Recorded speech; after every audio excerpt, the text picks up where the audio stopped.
Fala galera, seja você bem-vindo ao canal Vamos Falar Sobre. Hoje a nossa aula é um pouquinho diferente das normais, porque hoje nós não vamos falar tanto de escrituras, por assim dizer. Hoje a gente vai falar um pouquinho sobre o manifesto, que foi considerado a Declaração Oficial 1, e a gente vai falar também sobre a Declaração Oficial 2. Então esse é o estudo do Vem Segue-me dessa semana. E para mim é um prazer poder estar aqui ajudando você e nos ajudando a conhecer um pouquinho mais sobre o Evangelho e o que nós podemos fazer para melhorar esse conhecimento do Evangelho e aplicar em nossa vida também, ok? Já também, só lembrando você, não esqueça de curtir aqui embaixo, compartilhar com seus amigos e também convide seus amigos para que possam se inscrever aqui no canal. Se você ainda não é inscrito, se você não apertou o sininho lá embaixo ainda, aproveita, aciona o sininho para que você também possa ficar por dentro do que vai estar acontecendo aqui no canal, beleza? Eu não sei se você reparou, mas eu criei uma playlist na página principal do canal, então você agora tem as sessões ali. Então, você que quer assistir, por exemplo, os vídeos de Pérola de Grande Valor, tem uma sessão específica para aquilo. Você que quer assistir os vídeos de atributos de Cristo nos super-heróis, a gente tem uma outra sessão só para aquela parte. Se você quiser assistir os vídeos do Vem Segue-me, existe também uma sessão só para aquela parte. Então, logo na página principal do canal, existem agora sessões ali, que são sessões da playlist. Então, você pode acessar e assistir o vídeo que você desejar ali. Agora está bem dividido para que você não se perca aqui nos vídeos do canal também, ok? Como eu falei para vocês, o nosso bate-papo hoje vai ser um pouquinho diferente, porque a gente não vai estar lendo tantas escrituras. Mas hoje eu trouxe muitas citações de profetas e tudo mais, para que a gente possa falar um pouquinho sobre esses assuntos, né? Então, o primeiro assunto, ele é considerado meio que um tabu muitas vezes, né, para muita gente, porque ele fala sobre o casamento plural.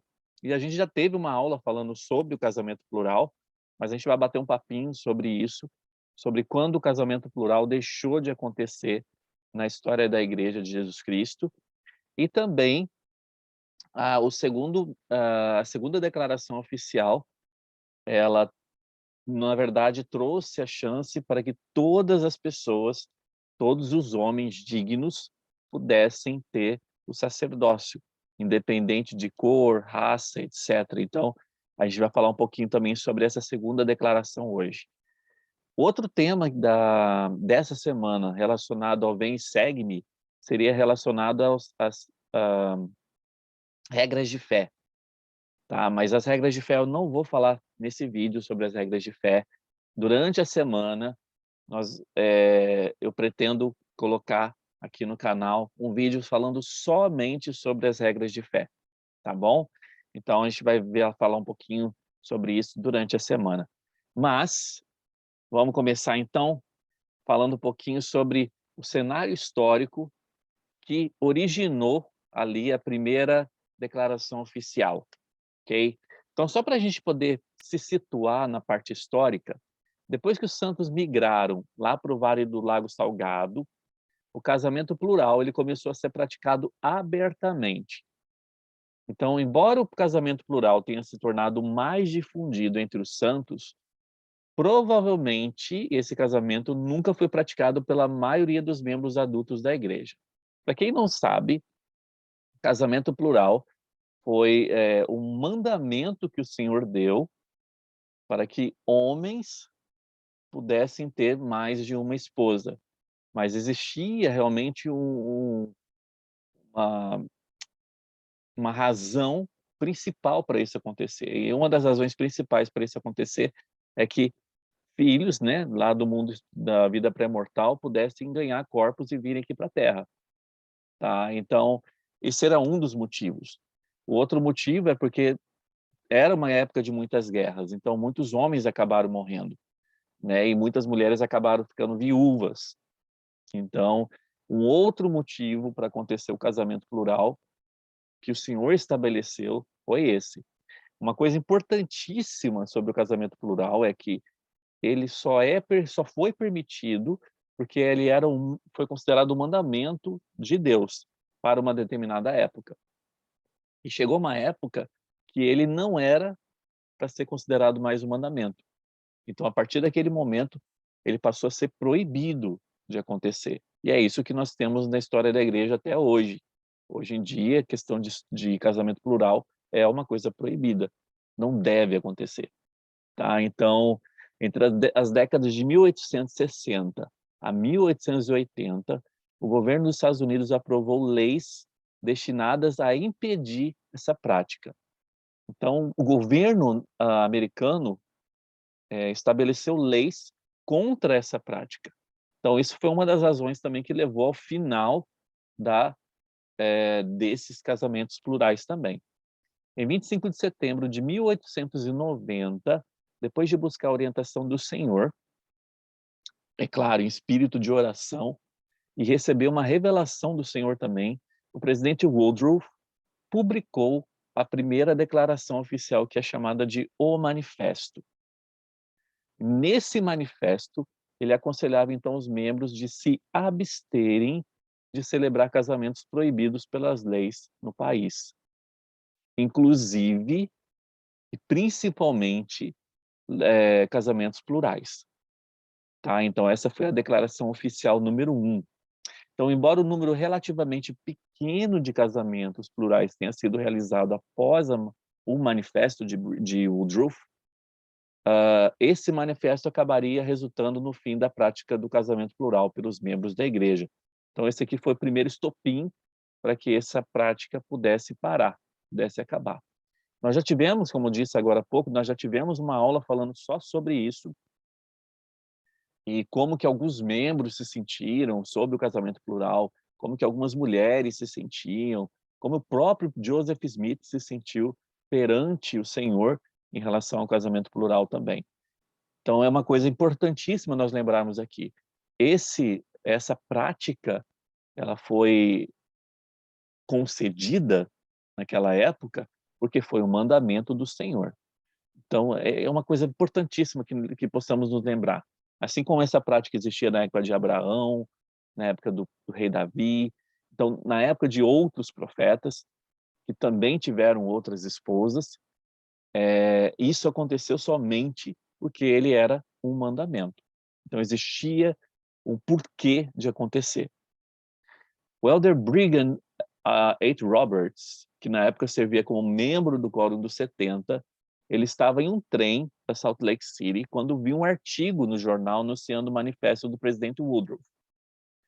E então ele relatou sobre esse manifesto, né, esse artigo falando sobre o manifesto. Ele falou o seguinte: li as manchetes do jornal com espanto, mas assim que terminei de lê-las, como um facho de luz em minha alma, o Espírito disse: está tudo bem. Então tudo passou. Em seguida comecei a refletir sobre o assunto. Eu pensei em todos os santos que sofreram para apoiar essa doutrina. Lembrei-me do meu próprio exílio na Inglaterra. Lembrando que naquela época muitos irmãos tiveram que se esconder, tiveram que fugir para não serem pegos pelos oficiais do exército, os oficiais da política, né, americana. Então, muitas pessoas tiveram que fugir para não serem presos, né? Minha própria prisão, e pensei na prisão também dos outros. Lembrei-me dos sacrifícios que minhas esposas e outras pessoas haviam feito por essa doutrina. Como eu falei na outra aula, né? Esse aqui foi um sacrifício para muita gente. Foi um sacrifício no sentido de ir contra o que eles acreditavam, às vezes, né? Em vários sentidos, né? Se nós pararmos para pensar. E foi difícil realmente para muita gente poder aceitar essa doutrina, mas isso foi um mandamento para aquela época. Nós a havíamos pregado, apoiado a sua divindade no púlpito, na imprensa, no palanque de discursos. Nossa comunidade suportou todo tipo de censura do mundo por causa dessa doutrina. E este seria o fim? Eu havia aprendido a esperar que Deus apoiaria tanto esse princípio como seus santos que o praticavam. E parar de praticá-lo dessa maneira era uma atitude covarde que, quanto mais eu pensava nisso, menos eu gostava. Eu estava me sentindo derrotado e humilhado. Então essa aqui foi a primeira impressão que o Elder Brigham Roberts, que ele era membro do Coro dos 70, teve. Então, assim, se a gente for parar para pensar, era um sentimento até justo que ele teve, né? Porque imagina, eles defenderam essa doutrina com todo o coração, com toda a garra, muitas vezes, tiveram que sofrer tantas coisas, e de repente essa doutrina foi tirada, e de uma maneira muito brusca. Mas olha o que ele fala depois.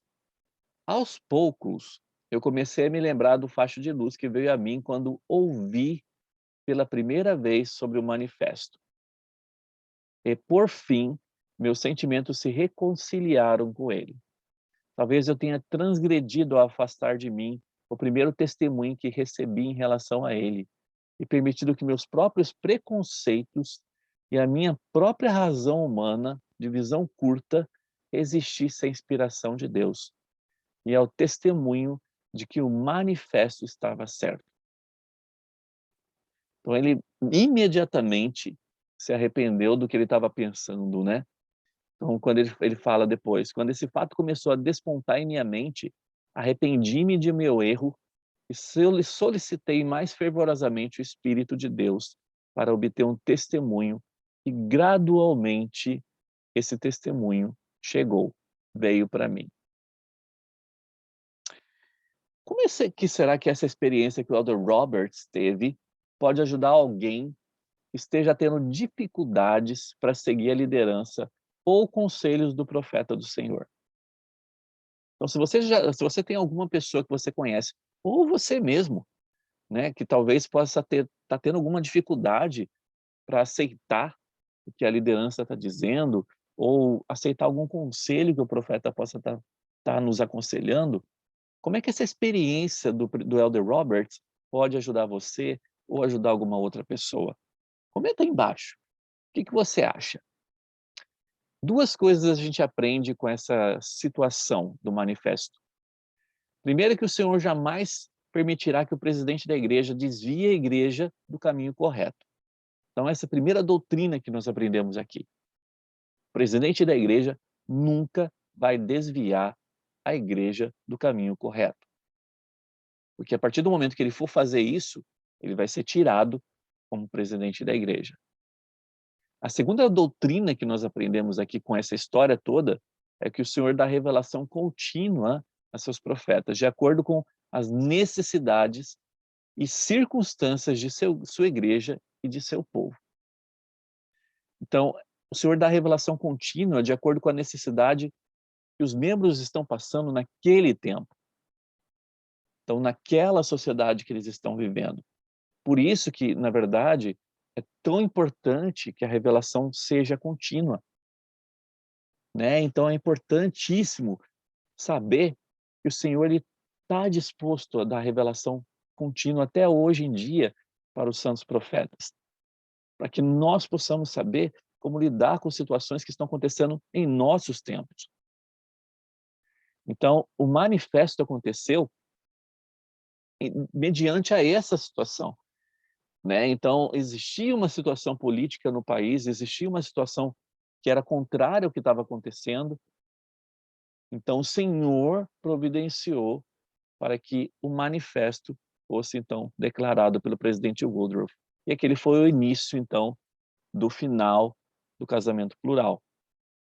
Então, lá em 1904, o presidente Joseph F. Smith, ele publicou, então, o segundo manifesto, e naquele segundo manifesto ele anunciou que todos os casamentos plurais estavam, então, a partir daquele momento, proibidos. E se algum líder ou membro da igreja aceitasse celebrar ou participar de um casamento desse tipo, ele seria excomungado.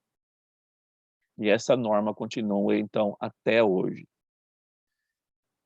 Então, assim, para você que tem alguma dificuldade para entender sobre esse princípio, essa doutrina do casamento plural, por que que ela aconteceu e tudo mais, precisamos lembrar que naquele momento foi um mandamento do Senhor para aquela época, porque existia um porquê daquilo estar acontecendo, assim como aconteceu na época de Abraão e de outros profetas. Só que existia um momento que o Senhor ele proibiu que aquilo acontecesse. E isso continua até hoje. Então, essa é a questão que nós precisamos nos lembrar, né? Que, na verdade, o Senhor, ele dá a revelação contínua aos seus profetas para que eles possam saber como lidar com as situações que estão acontecendo hoje em dia.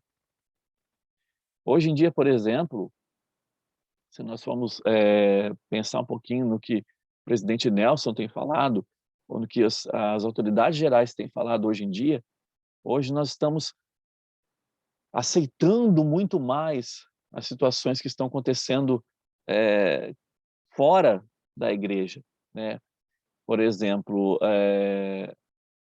a posição que a igreja hoje tem em relação ao homossexual, por exemplo, né? É diferente de uma posição que a igreja tinha há décadas atrás, né? Porque hoje o Senhor sabe realmente que todos somos filhos de Deus, né? Então, precisamos dar valor a todas as pessoas e não agir com preconceito, agir com racismo, nada disso. Então, isso é uma das coisas que o Senhor tem falado tanto para a gente hoje, né? Nós não precisamos amar o pecado, mas nós precisamos amar as pessoas. Essa que é a grande verdade. É o que Cristo ele sempre fez. Cristo ele não amava o pecado, mas Cristo ele amava as pessoas, independente de quem eram essas pessoas. Falando de uma outra situação agora, desde meados de 1800 até 1978, olha o tempo, né? A igreja não ordenava ao sacerdócio os homens que tivessem antepassados afrodescendentes e nem permitia que homens ou mulheres negras participassem da investidura do templo ou das ordenanças de selamento. Isso está num discurso chamado As Etnias e o Sacerdócio. Tá? Então, você pode dar uma olhada depois nesse discurso, procurar no Google que você vai achar lá. As etnias e o sacerdócio. Então, na década de 60 e início da década de 70, milhares de pessoas de descendência africana aprenderam sobre a veracidade do Evangelho e desejavam ser batizadas. Então, isso aqui está lá no manual do Instituto. As pessoas em países como Nigéria e Gana imploravam para que os missionários fossem enviados à África. Por anos, os líderes da igreja, em espírito de oração, e isso é importante, os líderes da igreja, em espírito de oração, consideraram seus pedidos para que esses membros, né, pudessem ter a chance de ganhar o sacerdócio, de passar pelas investiduras, mas não sentiam ainda que era o momento certo. Sem o sacerdócio, os membros locais não poderiam, então, presidir as congregações ou realizar ordenanças essenciais. Então, no Brasil, só para ter uma ideia, o número crescente de membros negros servia fielmente na igreja. Eles eram batizados, eram membros da igreja. Muitos também contribuíram generosamente para a construção do Templo de São Paulo, mesmo não podendo entrar no templo por causa dessa restrição. Então, eu tenho uma pergunta aqui sobre essa parte. Com que desejo os líderes da igreja foram inspirados ao testemunharem essa expansão da obra do Senhor? Interessante aqui é que esses líderes, na verdade, eles estavam interessados em que todas as pessoas tivessem a chance de receber o sacerdócio ou receber as bênçãos e investiduras do templo. E essa história, né, relacionada aos negros não poderem receber essas bênçãos durante uma certa época da igreja, trouxe muitas historinhas, né, durante a história mesmo da igreja, trouxe algumas explicações que as pessoas tentaram dar para essa situação, mas a igreja como doutrina, ela não aceita essas explicações como parte de sua doutrina. Então isso é importante. Olha que o presidente, nesse mesmo discurso, né, sobre as etnias e a igreja, fala o seguinte: algumas explicações a respeito da restrição ao sacerdócio foram dadas na ausência de uma revelação direta, e referências a essas explicações são às vezes citadas em algumas publicações. Essas declarações pessoais prévias não representam a doutrina da igreja. Então, muitas explicações já foram tentadas para que pudessem explicar essa situação, ou foram manifestadas para que as pessoas pudessem entender o porquê de tudo isso aconteceu. Mas como falou aqui, as explicações a respeito disso foram dadas na ausência de uma revelação direta. E referências a essa explicação são, às vezes, citadas em algumas publicações. Então, precisamos lembrar que essas declarações que são feitas por aí não são parte da doutrina da igreja. Não existe uma explicação realmente dada como doutrina de tudo isso ter acontecido, né? Mas o importante é nós lembrarmos o porquê que o Senhor liberou isso tudo para as pessoas, para que todas as pessoas pudessem participar dessas bênçãos. E se nós pudermos lembrar disso, nós vamos entender essa pergunta aqui. Por que é útil lembrar que os profetas buscam orientação divina para conhecer a vontade do Senhor a respeito da igreja? Por que será? Os profetas sempre buscam orientação divina para saber a vontade do Senhor em relação à sua igreja. Então, como foi falado agora há pouco, né?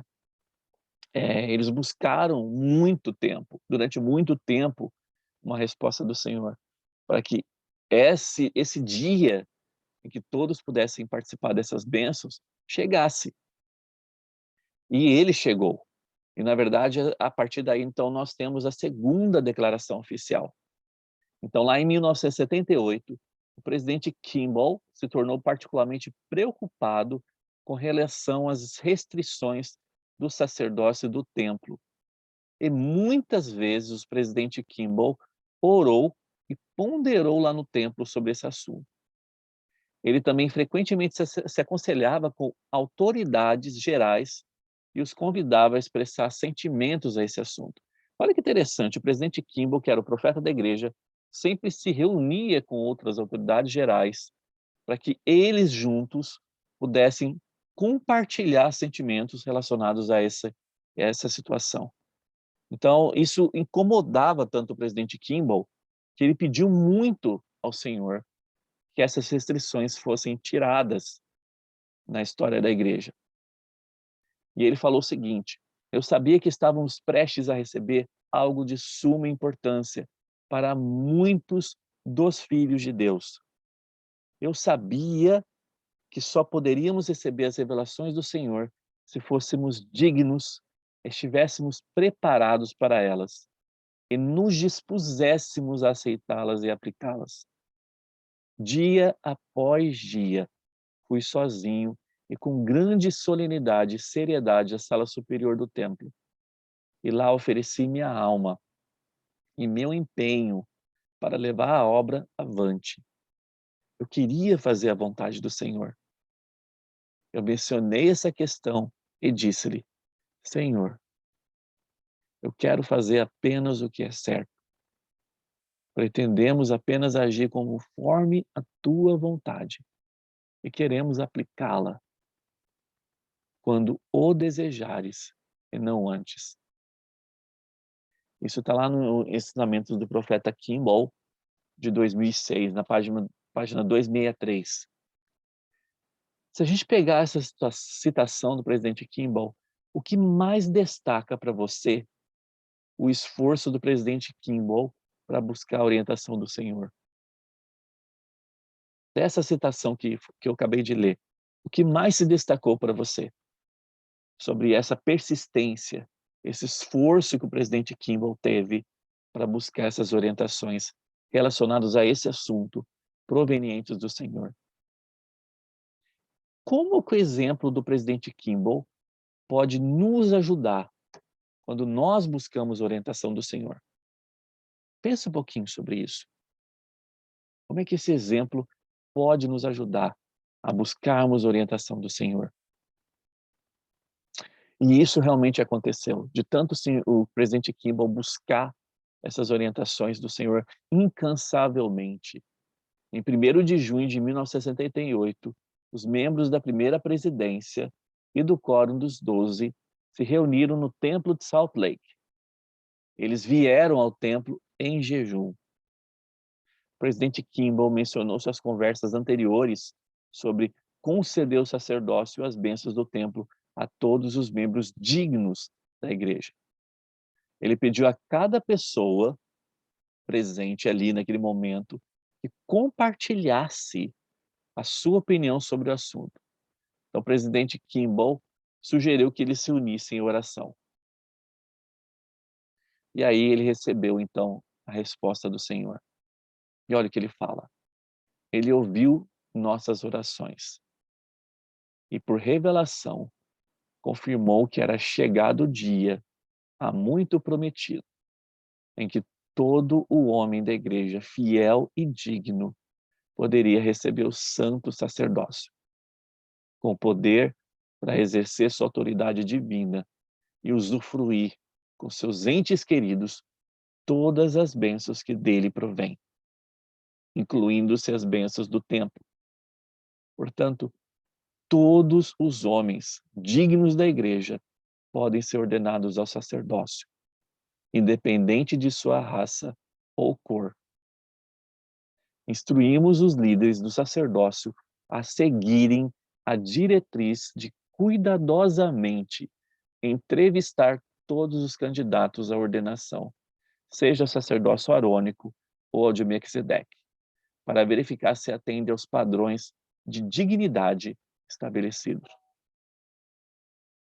Declaramos solenemente que o Senhor deu agora a conhecer a sua vontade para a bênção de todos os seus filhos em toda a terra, que atenderem à voz de seus servos autorizados e se prepararem para receber todas as bênçãos do Evangelho.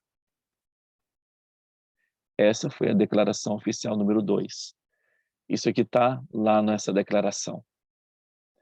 Logo após essa revelação do Senhor, havia no recinto uma atmosfera sagrada e santificada.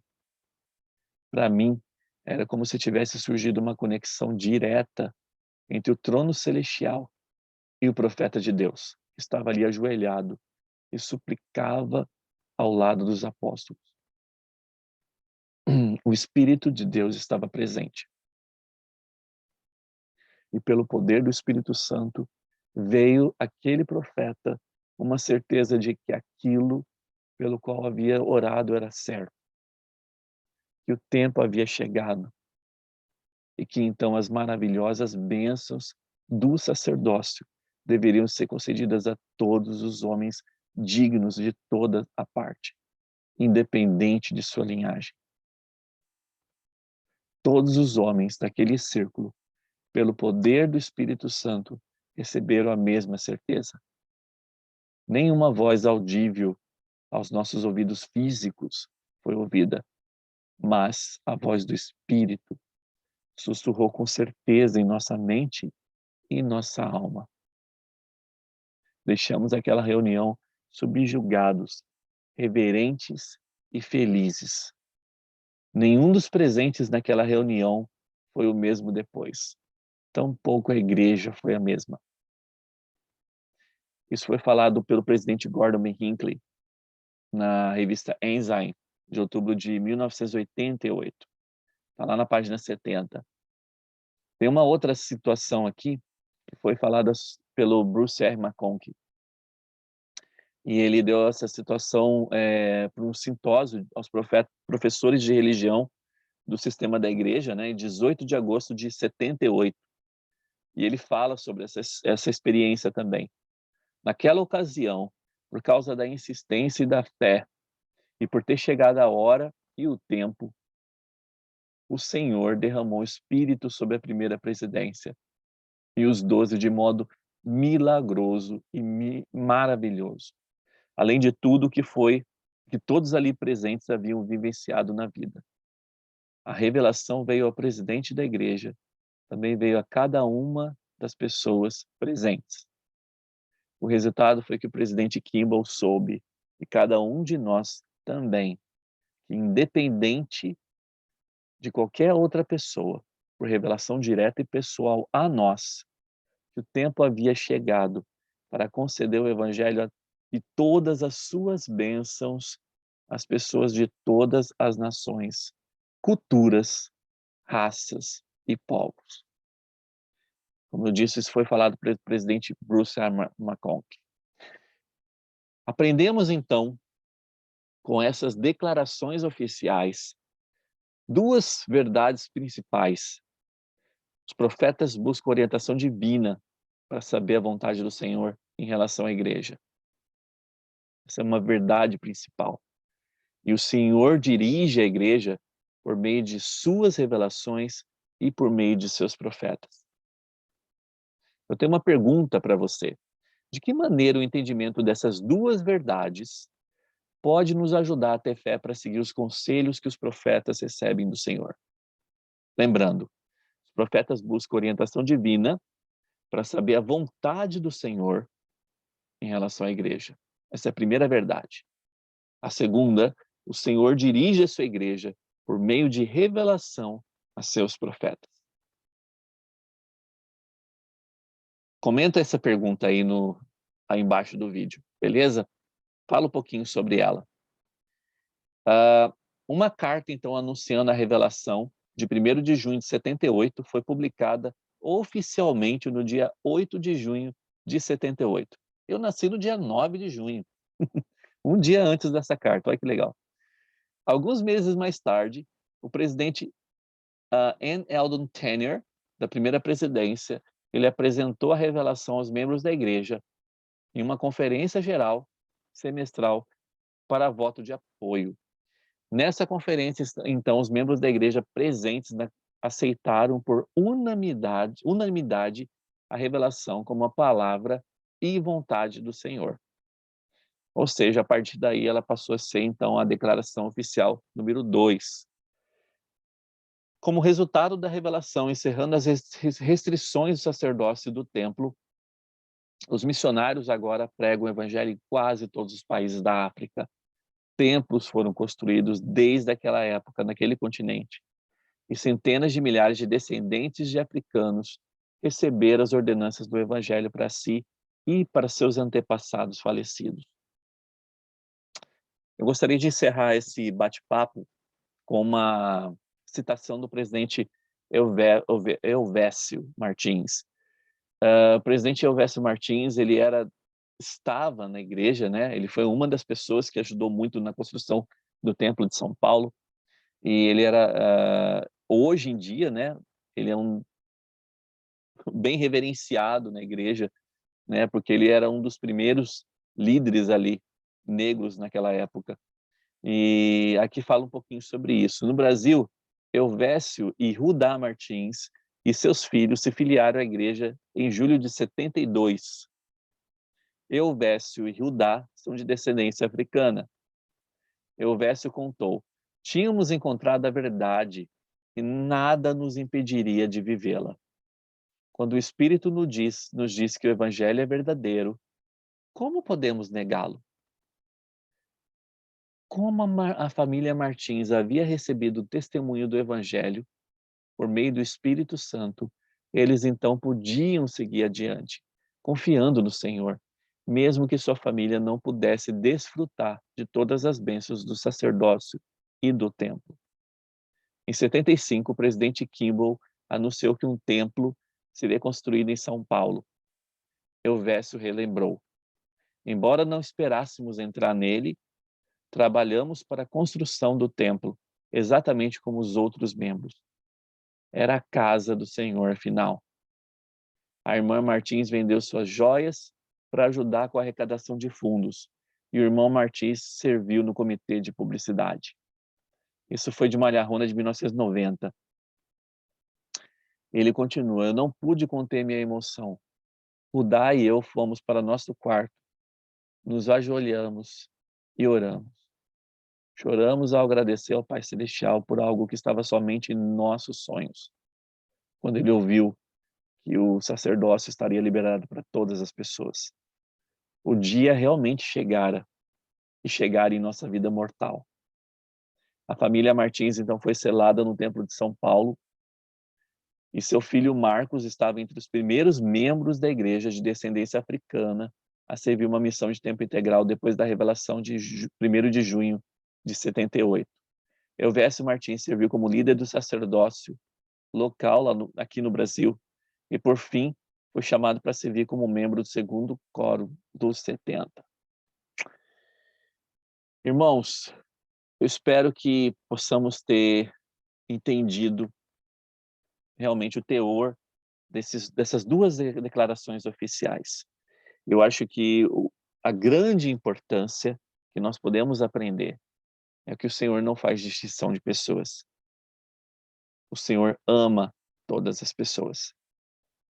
Então, Ele sabe o que revelar para seus profetas em determinadas épocas, em determinados momentos da história da humanidade. Nós só precisamos querer fazer a vontade dEle, querer fazer o que Ele pede para que nós possamos fazer. Eu espero que esse ensinamento e essa doutrina possa ficar em seu coração. Que possamos entender, que possamos seguir mais o profeta, os conselhos que o presidente Nelson tem nos dado. O que ele tem falado para a nossa época? O que ele tem mostrado para a gente que nós precisamos seguir e modificar em nossas vidas? Dá uma relembrada na última Malharrona, na última conferência. O que foi falado na última conferência? Faz tão pouquinho tempo, né? Uns 2 meses atrás. Mas o que foi falado nessa conferência que mais chamou a atenção? E que você pode considerar como mandamentos e conselhos provenientes da boca do Senhor através de seu profeta aqui na terra. Eu sei que nós temos um profeta, vidente e revelador.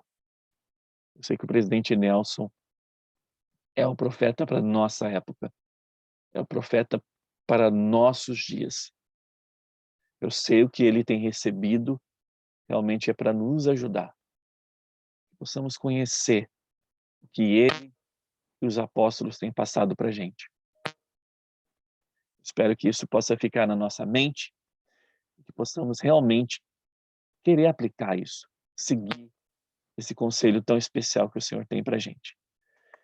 E eu deixo esse bate-papo tão agradável hoje, né, falando sobre essas declarações oficiais e que possamos realmente entender e buscar mais conhecimento sobre essas coisas também, ok? E deixo aquele convite para você de chamar outras pessoas para que possam conhecer aqui o canal, tá ok? Obrigado aí pela sua participação, obrigado pelos comentários. Não esqueçam de responder as perguntas aí embaixo, é importantíssimo para ver que você está aí participando, está tentando interagir de alguma forma. Eu espero que realmente isso possa acontecer aqui com os vídeos do canal, ok? E até a próxima então, galera. Até o próximo vídeo. Lembrando que nessa semana ainda a gente vai falar um pouquinho sobre as regras de fé, ok? Até mais. Tchau, tchau.